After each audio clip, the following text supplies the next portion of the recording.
Hello, and welcome to this quick tutorial on how to use an idea in psychology that hardly anyone knows about, except from really successful people. This made me millions of dollars, and I think if you do it as well, it's going to massively increase the chances of you getting rich as fast as you can. And it's called pain transmutation, which is actually a bit of a weird name. The thing is this doesn't actually have a name because it's so commonly misunderstood and no one really thinks about how to do this. So I kind of had to come up with a name and I thought that sounded kind of cool.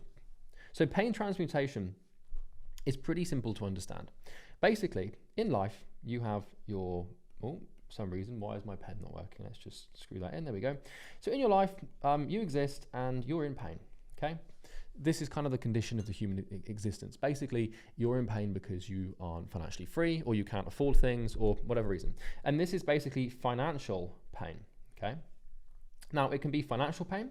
It can also be status pain, where you haven't got the status. It can be control pain, where you feel like you haven't got the control. It can be achievement pain, where you feel like you haven't achieved enough. But basically, any sort of psychological pain to do with feeling like you haven't made enough progress or you're not enough of a person in terms of how much money you make or anything like that. This is not talking about pain, physical pain, okay? So I'm not talking about like migraines. I don't even know how you spell migraine. I'm not talking about like, you know, breaking a leg, right, or something. Like, we're not talking about physical pain, we're talking about mental pain. So I wanted to get that out of the way. Now, how do we use this? So here's something really exciting to talk about. So understand, the primary reason that humans do anything ever, full stop, is due to pain avoidance. And it was actually Freud that figured this out. So pretty much all of our behaviors are engineered towards us avoiding pain or moving towards pleasure. But if you ask yourself what is pleasure, it's not necessarily the absence of pain, but it's kind of hard to feel pleasure when pain is present. We could get into that debate. Anyway, we do things out of pain avoidance. And this is really important because what you need to do is work and you need to do what you know you need to do. So the thing about becoming successful is it's actually quite simple because you probably know what you need to do to become successful and make money. You might not quite know exactly what you need to do. And there might be some ambiguity behind the things that you feel like you need to do. But ultimately, you could probably, if you sat down and really thought about it for a long enough time, you could probably figure out what actions to take. It could be making 100 cold calls a day. It could be selling. It could be building this thing or that thing or whatever, right? So why don't you do it? Why do you know what you need to do, but you can't seem to do it? Like, that's a really difficult question to answer, and I'm going to answer it here. Why is it that you know what needs to be done? And you know what, if you did, would get you the result you want, but you just can't seem to bring yourself to actually do it in the first place. Why the hell does that happen? You know what to do to get what you want. Like, for example, let's say that you want to be in good physical shape and, you know, you want to be all fit and you want to be healthy. And I'm just going to turn my brightness up here. You want to be all fit and you want to be all healthy, but you know that you need to go to the gym. And you know you need to eat healthy and you know you need to resist your impulses. So you know what to do, but for some bloody reason, you just can't do it. Why? Well, it's usually simply because you're not in enough pain. And so one of my favorite and honestly most ruthless and best productivity hacks to force myself to work is to increase the amount of pain that I feel. Not that I feel, because here's the thing, right? In life, here's you. In life, you've got problems. And these problems are painful, okay? So the problem could be that you can't put your daughter through the right school, or you can't afford to buy your girlfriend dinner, or you didn't get good grades and now your parents hate you, right? There's any number of things. And what happens is all these problems are painful and we receive this pain, okay? And the problem is human beings, we really do not like to be in pain. We will do anything to escape pain. And so what we do is we do these things called coping mechanisms. And a coping mechanism is something that you do that when you do it, you basically avoid pain. So they're painless. And these coping mechanisms can be anything such as alcohol, because when you're drunk, you don't feel much pain, smoking, gaming, gambling, you name it, like porn, all these things, just things that you do in the short term that give you instantaneous pleasure that temporarily remove you from pain. Video games is a prime example of this. Because the thing is I'm not telling you that you need to increase the amount of pain in your life. I'm telling you you need to increase the amount of pain you feel. These are two very different things because pain can be present in your life, and I'll explain why in a second. Pain can be present in your life, but you might not feel it in its entirety because you're behaving in a way that allows you to cope with the pain. And so think of this like, okay, imagine you get migraines. And let's say that you've got a brain tumor, okay? But you don't know about it. But you're getting migraines. You're getting really, really painful headaches. And what you do is every time you get a migraine, you take a tablet and the migraine goes away. And what happens is that's a coping mechanism to remove the pain. If you sit with the migraine and you let it become painful enough, what will happen is you'll give yourself no choice but to go to a neurologist or go to a doctor and get a diagnosis for why these headaches exist. And the only reason you'll do that and encourage that diagnosis is because you're in enough pain to do so.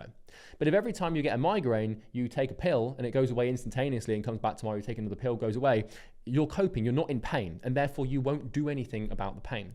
And so what pain basically is on a physical and also mental stroke, spiritual stroke, emotional level is an indication that something is wrong. It's a thorough, it's a feedback mechanism. It's your brain telling you, we are not safe, we need to leave, or we need to change our behavior or change the way things are going. And that's what pain basically is. And it's very, very effective at telling you what you should do. But if you numb it, and if you remove it from your life and you basically cope away by playing video games or wanking off into a tissue or fucking drinking loads of alcohol or smoking weed, the pain goes away. And what happens is you feel good in the short term and you numb yourself away from the pain and you dull your senses and your pain senses basically, but the problem doesn't leave. And so you can cope and feel less pain, but the problem still persists. And basically you're going to be a slave to these coping mechanisms for as long as you are not solving this problem. And so what you need to learn to do if you want to become obscenely, insanely productive in your life is remove all of these coping mechanisms and replace them with the best coping mechanism of them all, which is work. You see, work, if acted out in the right way, is the best coping mechanism for pain. Because it's not quite as easy as gaming. It's definitely not as easy as weed. It's not as easy as alcohol. It's not as easy as porn. It's not as easy as junk food and all these things. But if you can reshape your perspective and fall in love with your work and see it as a way for you to escape the pain, then two things happen. First of all, when you're working and when you're deep in the work, you're not thinking about the problem, which means that you're numb to the problem, which is an amazing thing. But second of all, the funny thing is almost always through the work, you will solve the problem that is causing the pain. And so, for example, if you're in pain because you feel like you haven't achieved anything, or you've got really low status and therefore you've got loads of anxiety, or if you're kind of like a little bit depressed, a little bit sad and you feel out of control, or you hate your boss, like, I'm not saying you need to like work harder for someone else. I'm talking about like, you know, productive like business work or exercise. So a lot of people, a lot of athletes, the reason they became so good is because they were in such a bad place and they put all of that pain and all of that energy, they transmutated it, right? Which is basically where you take it and you kind of rechannel it. So transmutation basically means taking energy and rechanneling it, at least to my best understanding of the word. And pain is energy.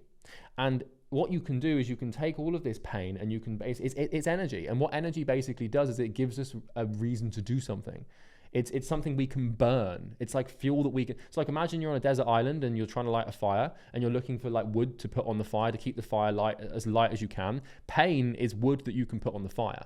And pain is petrol, and you can really pour this thing on. It will light a massive, massive flame. And it's this like, imagine it as this sort of infinite, expendable, less like constant force that you can just constantly draw energy from. It's so incredible. And anytime that I'm in personal pain or mental pain, it's important to address the problems as they exist, because you know you don't want to just bury yourself in work and cope away.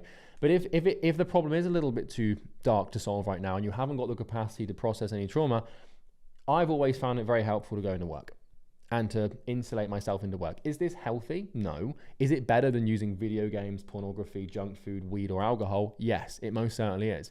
And often what I found is that by working harder and by focusing more on my business and becoming more successful, my anxiety is alleviated, my depression, well, I've never been depressed, but I don't really do the whole depression thing or the anxiety thing. That's a story for another day. I see them as symptoms, not diseases. All my stress, like anytime I feel something bad, I can usually work my way out of it. Is it the healthiest thing? No, but it's the best coping mechanism to have, and it's the best addiction to have, in my opinion, because A, that's my worldview and my identity and how I've built myself, but B, it is actually pretty cool and it can make you a lot of money. And so next time you're in pain, instead of pulling out your Instagram reels or turning your Xbox on, pull up your laptop and start doing some work and try and engineer like a connection between feeling pain and suffering and going straight to work, because that's how you make a lot of money, because you're probably in a lot of pain. And the second you remove these coping mechanisms from your life, you're going to see how much pain you're actually in. And it can be quite severe because, because a lot of people have got these coping mechanisms, they don't quite understand quite how dire their problem actually is. And therefore, if you feel like you haven't had enough of a reason to work, or you haven't had enough of a motivation, like I'm not motivated to work, it's because you're coping and you're not in enough pain to actually register like, holy shit, you're the guy taking the pills for the migraines without realizing you've got a brain tumor. You might have a serious problem mentally, spiritually, emotionally in your life, physically perhaps, that you're not looking, that you don't even see because you're just numbing yourself to it. Pretty effective, save millions of dollars, and yeah, see you soon.